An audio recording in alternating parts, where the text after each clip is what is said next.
This is the Take 10 channel, episode number 1. Just about 3 years ago, I started on a journey to learn more about mental health and mental illness. At the time, I had heard of individuals who struggled with their mental health, but honestly, I didn't know much about it, and if mental health and mental illness were even the same thing. It took the events of learning that my brother struggled with severe depression to open my eyes to this world. Unfortunately, Alex lost his battle with depression. But through it, I've made it my mission to learn more on the subject and to hopefully share some of my learnings with others. I've learned a lot on the journey so far, but I know that I have so much more to learn. The purpose of this channel is dedicated to bringing you along that journey, pulling back the curtain on all things mental well-being, to the things that I know, and to the things that I am and will continue to learn. And tonight, I want to talk about the differences between mental health and mental illness. I've decided to talk about this because understanding the difference between mental health and mental illness is not only important, but it helps build a solid foundation for subsequent understanding on topics relating to our overall mental well-being. But before we start, let's answer the question that I had when I started this journey on whether mental health and mental illness were the same thing. And the answer is they're not. There's significant differences. There are some words in the English language that we use interchangeably that mean the same thing. For example, if I asked you to put on your sneakers or to put on your tennis shoes, you're going to understand the meaning behind my request. The main difference is that depending on where you live, you may call shoes something different.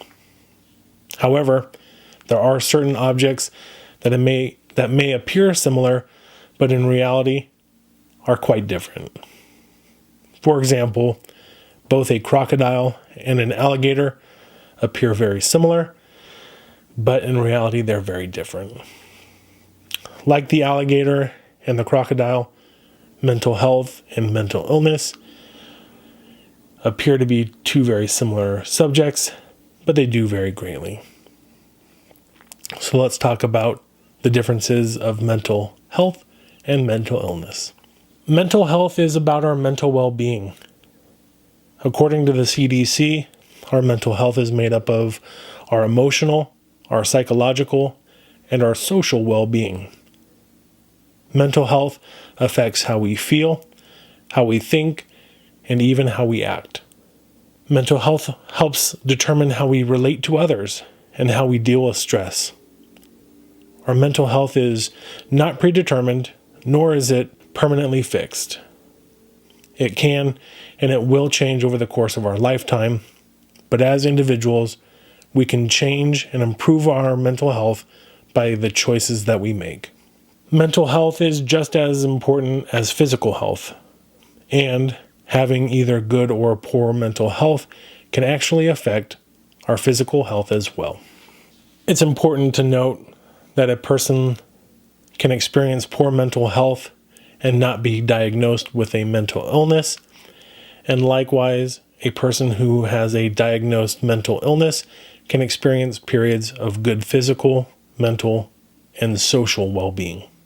A mental illness is a diagnosable disorder, usually with a standard set of criteria.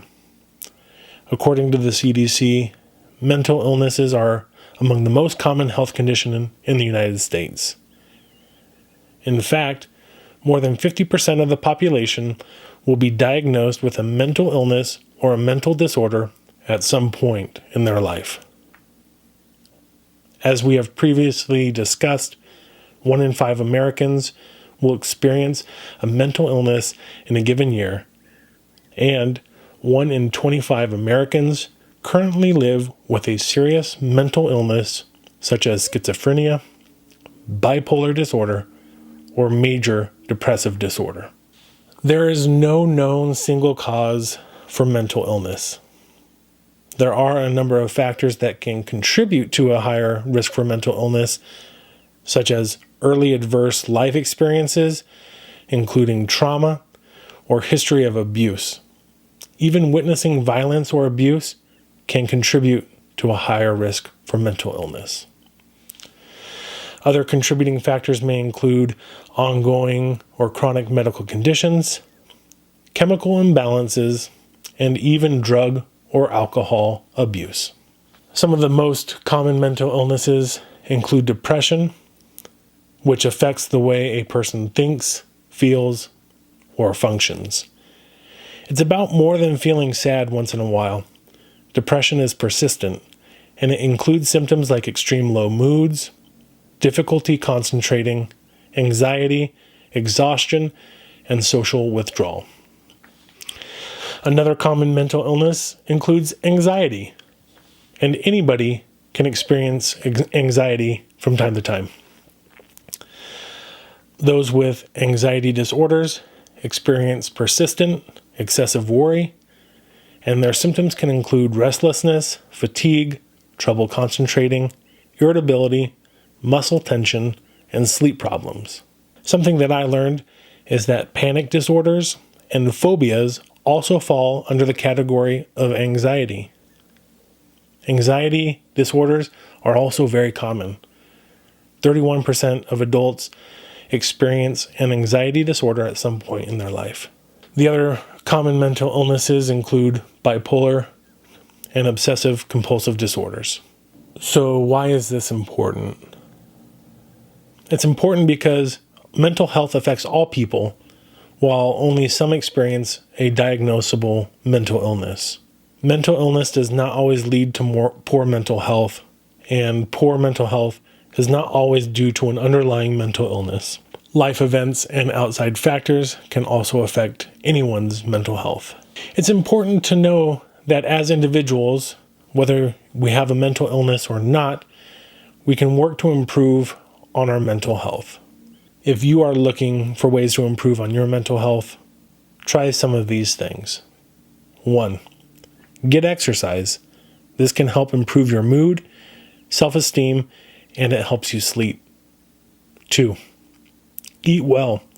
A well-balanced diet can help you think clearly, feel more alert, and it can even lead to stronger decision-making skills and faster reaction times. 3. Use relaxation techniques.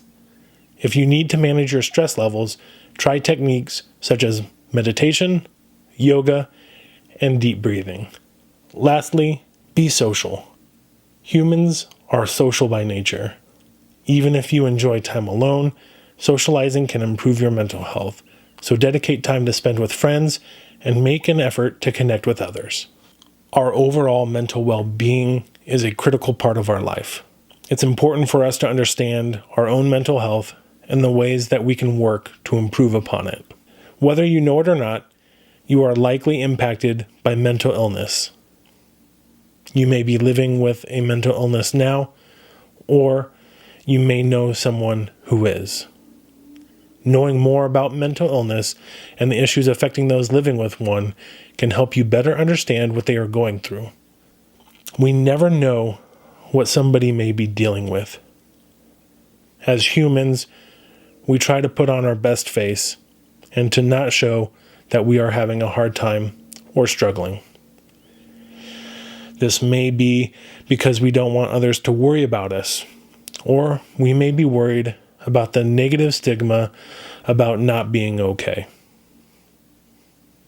If you're worried about that negative stigma, that it's not okay to not be okay, let me be perfectly clear. It's okay to not be okay. Having an understanding that we don't know what other individuals may be going through allows us to make a choice every day. And that is the choice to do, to be, and to inspire good in the world. That's it for this episode. We'll see you next time.